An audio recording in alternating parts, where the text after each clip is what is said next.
శ్రీ మహాగణాధిపతయే నమః. శ్రీమాత్రే నమః. మాచిరాజ్ భక్తి ప్రేక్షకులందరికీ నమస్కారం.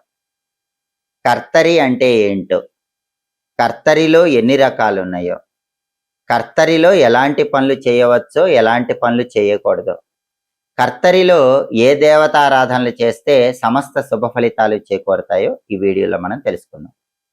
జ్యోతిష శాస్త్రంలో కర్తరికి ప్రత్యేకమైన ప్రాధాన్యత చెప్పడం జరిగింది. ఈ కర్తరినే కత్తెర అనే పేరుతో కూడా పిలుస్తారు.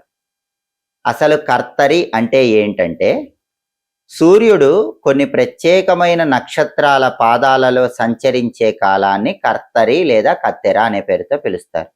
సూర్యుడు భరణీ నక్షత్రం 3వ పాదం, భరణీ నక్షత్రం 4వ పాదం, కృత్తికా నక్షత్రం 1వ పాదం, 2వ పాదం, 3వ పాదం, 4వ పాదం, రోహిణీ నక్షత్రం 1వ పాదం.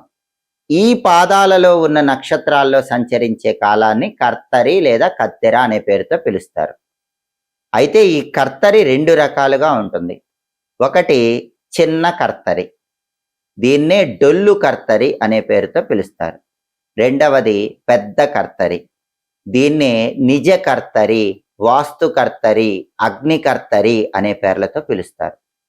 డొల్లు కర్తరి అంటే చిన్న కర్తరి కంటే నిజ కర్తరి అంటే అగ్ని కర్తరి, వాస్తు కర్తరి చాలా శక్తివంతమైంది. అయితే ఈ కత్తెర జరిగే సమయంలో జ్యోతిష శాస్త్ర పరంగా కొన్ని పనులు చెయ్యకూడదు అని చెప్పడం జరిగింది. అయితే సూర్యుడు భరణీ నక్షత్రం 3వ పాదం, భరణీ నక్షత్రం 4వ పాదం, కృత్తికా నక్షత్రం 1వ పాదం, కృత్తికా నక్షత్రం 2వ పాదం, కృత్తికా నక్షత్రం 3వ పాదం, కృత్తికా నక్షత్రం 4వ పాదం, రోహిణీ నక్షత్రం 1వ పాదం, ఈ 7 సంచరించే ఈ కర్తరిలో డొల్లు కర్తరి, చిన్న కర్తరి ఎక్కడి నుంచి ఎక్కడికి తీసుకోవాలంటే, సూర్యుడు భరణీ నక్షత్రం 3వ పాదం, భరణీ నక్షత్రం 4వ పాదం, కృత్తికా నక్షత్రం 1వ పాదంలోకి ప్రవేశించటంతో డొల్లు కర్తరి, చిన్న కర్తరి పూర్తయిపోతుంది. ఇక అక్కడి నుంచి రోహిణీ నక్షత్రం 1వ పాదం వరకు సూర్యుడు ఉన్న కాలాన్ని నిజ కర్తరి, పెద్ద కర్తరి, వాస్తు కర్తరి, అగ్ని కర్తరి అనే పేర్లతో పిలుస్తారు.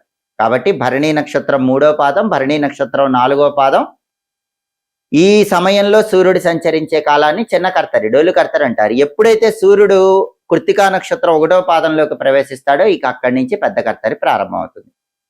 మరి డొల్లు కర్తరి, చిన్న కర్తరిలో ఏం చెయ్యకూడదు?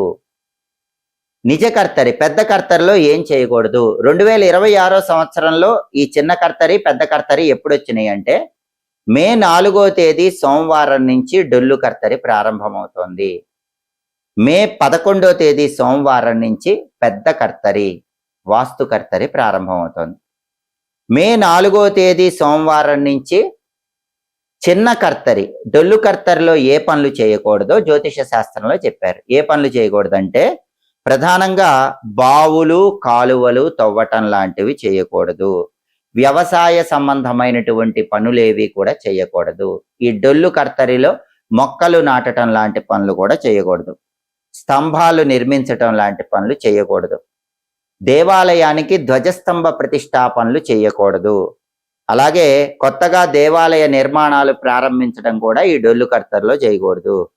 ఇంటికి సంబంధించినటువంటి గృహారంభం, శంకుస్థాపన, గృహప్రవేశం ఇలాంటివేవి కూడా డొల్లు కర్తరి ప్రారంభం కాగానే చెయ్యకూడదు. అలాగే కొన్ని కార్యక్రమాలు చేసుకోవచ్చు. ఏవి చేసుకోవచ్చు? ఉపనయనం చేసుకోవచ్చు, పెళ్లిళ్ళు చేసుకోవచ్చు, ఇవి మాత్రం చేసుకోవచ్చు.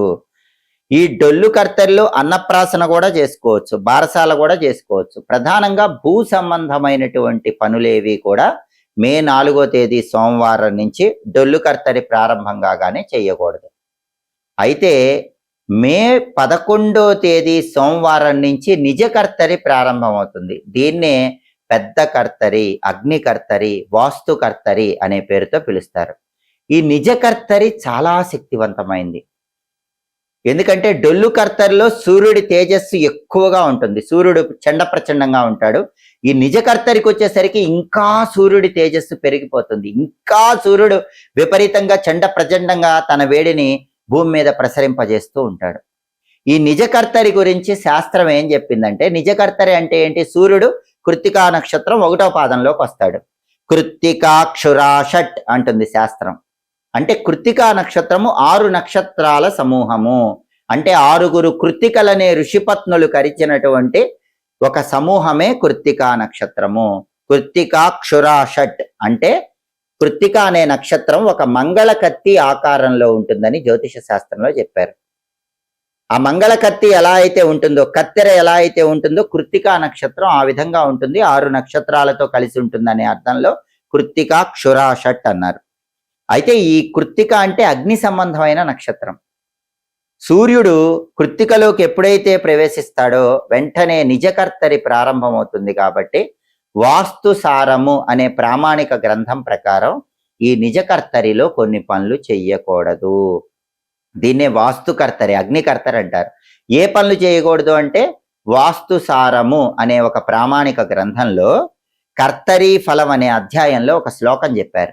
ఆ శ్లోకాన్ని పరిశీలిస్తే ఈ వాస్తుకర్తరిలో ఏ పనులు చేయకూడదో చాలా సులభంగా తెలుసుకోవచ్చు. ఆ శ్లోకం ఏంటంటే, యావత్ తిష్టతి పూషణి హుతభుకు స్యాత్ కర్తరీ సా భవేత్, వృక్షచ్ఛేద గృహప్రవేశ భవన వ్యాపార శస్త్రక్రియా, వాహారోహణ ఛత్రధారణ తటాక ఆరామ సంస్థాపనం, యాత్రాబీజ హలక్రియ గృహ శిలా మృత్ దారు కర్మాణి త్యజేత్.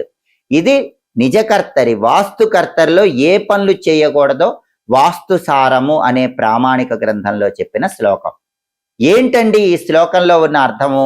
ఏ పనులు చేయకూడదు వాస్తుకర్తరి అగ్నికర్తరిలో అంటే, ఇక్కడ శ్లోకాన్ని పరిశీలిస్తే యావత్ తిష్టతి పూషణి హుతభుకు స్యాత్ కర్తరీ సా భవేత్. ఇక్కడ యావత్ తిష్టతి పూషణి, పూషణి అంటే సూర్యుడిని పూష్ణుడు అంటారు. పూష్ణుడు అని పిలువబడే సూర్యుడు ఎప్పుడైతే హుతభుకు స్యాత్, హుతభుక్ అంటే అగ్నిదేవుడు, అగ్ని నక్షత్రము కృత్తికా నక్షత్రం, అగ్ని నక్షత్రమైనటువంటి కృత్తికా నక్షత్రంలోకి సూర్యుడు పూష్ణ అనే సూర్యుడు వచ్చి కూర్చోగానే కర్తరీ సా భవేత్, వాస్తుకర్తరి ప్రారంభమవుతుంది అని మొదట చెప్తున్నారు. పూష్ణుడు అని పిలువబడే సూర్యుడు హుతభుకు స్యాత్, అగ్ని నక్షత్రమైనటువంటి కృత్తికా నక్షత్రం మొదటి పాదంలోకి రాగానే ఈ వాస్తుకర్తరి ప్రారంభమవుతుంది. ప్రారంభం కాగానే ఏం చేయకూడదు? వృక్షచ్ఛేద, చెట్లు నరకకూడదు. అంటే కత్తుల్లాంటివి ఉపయోగించి చెట్లు నరకటం, ఆ చెట్ల నుంచి కలప తెచ్చుకోవటం, ఇలాంటి పనులు వాస్తుకర్తరిలో చేయకూడదు. గృహప్రవేశం చేయకూడదు. చాలా మంది ఏం చెప్తారంటే కర్తరిలో గృహప్రవేశం చేసుకోవచ్చు, దోషం లేదని కొంతమంది కొన్ని శాస్త్రాల పరంగా చెప్తారు. కానీ ప్రధానంగా వాస్తుసారము అనే ఒక ప్రామాణికమైనటువంటి శక్తివంతమైన గ్రంథం ప్రకారం ఈ అగ్నికర్తరిలో, వాస్తుకర్తరిలో గృహప్రవేశం చేయకూడదని ఇక్కడ శ్లోకంలో చెప్పారు. అలాగే భవన వ్యాపార శస్త్రక్రియా అంటే భవనాలు నిర్మించకూడదు. కొత్త వ్యాపారాలు కూడా ఈ సమయంలో ఎవరు ప్రారంభించకూడదు. శస్త్రక్రియా, సర్జరీలు చేయించుకోకూడదు. ఎవరైనా ఆపరేషన్లు చేయించుకోవాలంటే ఈ వాస్తుకర్తరి, అగ్నికర్తరి ముందే చేయించుకోండి. అగ్నికర్తరిలో శస్త్రక్రియలు చేయించుకోకూడదు. వాహారోహణ అంటే కొత్తగా వాహనాలు ఎక్కకూడదు. అంటే ఎవరైనా బండి కానీ కారు కానీ కొనుక్కున్నారనుకోండి, ఈ నిజకర్తరి ప్రారంభానికి ముందే మొదటిసారి నడపండి. మొదటిసారి మాత్రం నిజకర్తరిలో బండి కానీ కారు కానీ ఏ వాహనము నడపకూడదు. ఆల్రెడీ నడుపుతున్నటువంటి వాహనాలు నడుపుకోవచ్చు, అందులో దోషం ఏం లేదు. మొట్టమొదటిసారి వాహనాలు, బండి కానీ కారు కానీ ఏవైనా సరే మొట్టమొదటిసారి నడిపేటప్పుడు ఈ వాస్తుకర్తరిలో నడపటం చెయ్యకూడదు. ఛత్రధారణ అంటే గొడుగు తీసుకోవటం. గొడుగు ఉపయోగించాలంటే ఈ నిజకర్తరి ముందే ఉపయోగించాలి. మొట్టమొదటిసారి నిజకర్తరిలో గొడుగు ఉపయోగించడం ప్రారంభించకూడదు. ఛత్రధారణ అంటే ఇంకో అర్థం కూడా ఉంది, పట్టాభిషేకం. అంటే ఎవరికైనా రాజ్యాధికారం ఇవ్వటం, అధికార పదవులు ఇవ్వటం, నీకు ఈ పదవి ఇస్తున్నానని చెప్పటం, అవి కూడా నిజకర్తరిలో చేయకూడదు. తటాక ఆరామ సంస్థాపనం అంటే పెద్ద పెద్ద తటాకాలు నిర్మించటము, తర్వాత ఈ మాల్స్ లాంటివి నిర్మించటము, అలాంటివి కూడా చెయ్యకూడదు. యాత్ర బీజ హలక్రియ, యాత్ర అన్నారు, తీర్థయాత్రలు కూడా ఈ సమయంలో ప్రారంభించకూడదు. ఎవరైనా తీర్థయాత్రలకు వెళ్ళాలంటే ఈ వాస్తుకర్తరి ప్రారంభానికి ముందే మీరు తీర్థయాత్ర ప్రారంభించండి. అంతేగాని ఇది ప్రారంభమైనప్పుడు తీర్థయాత్రలు ప్రారంభించకూడదు. బీజ అంటే బీజారోపణం, వ్యవసాయదారులు విత్తనాలు చల్లకూడదు. హలక్రియ అంటే నాగలితో పొలం దున్నకూడదు. గృహ శిలా మృత్ దారు కర్మాణి త్యజేత్ అంటే మట్టితో చేసే పనులు కానీ, శిలలతో చేసే పనులు కానీ, కర్రలతో చేసే పనులు కానీ త్యజించాలి. అంటే ఇంటి రిపేర్లు చేయించకూడదు, ఇంటికి రంగులు వేయించకూడదు, కలపతో కానీ కర్రతో కానీ ఇంటి నిర్మాణాలు చేయకూడదు. అంటే చిన్న చిన్న గుడిసెలు లాంటివి కూడా ఈ సమయంలో నిర్మించకూడదు. అందుకే రాళ్ళు, మట్టి, చెక్క, గడ్డి, ఆకులతో కూడినటువంటి గుడిసెలేవి కూడా నిర్మించకూడదు.